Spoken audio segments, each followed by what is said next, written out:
Harta kekayaan Nur Huda Waskitha, anggota DPRD viral datang pelantikan pakai motor butut. Inilah sosok Nur Huda Waskitha, anggota Dewan Perwakilan Rakyat Daerah atau DPRD Bantul, Yogyakarta, menjadi sorotan. Pasalnya, Nur Huda dating menghadiri pelantikan dengan mengendarai sepeda motor butut berwarna biru yang sebagian bodinya sudah hilang.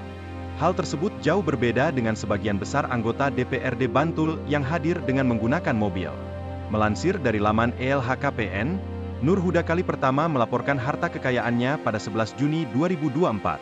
Tercatat harta kekayaan Nur Huda sebesar 1 miliar rupiah. Berikut rincian harta kekayaan Nur Huda. Tanah dan bangunan 1 miliar 450 juta rupiah.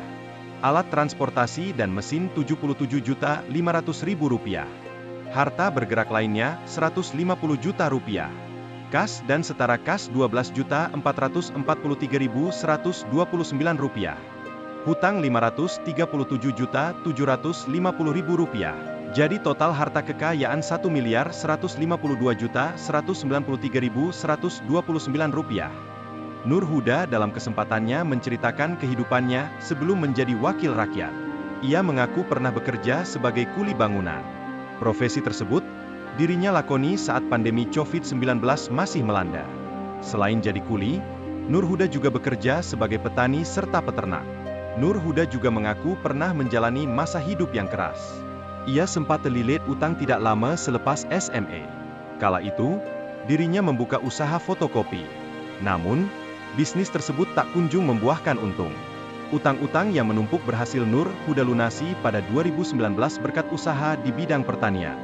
Ia menggeluti usaha domba, pertanian pakan ternak, hingga pisang Cavendish.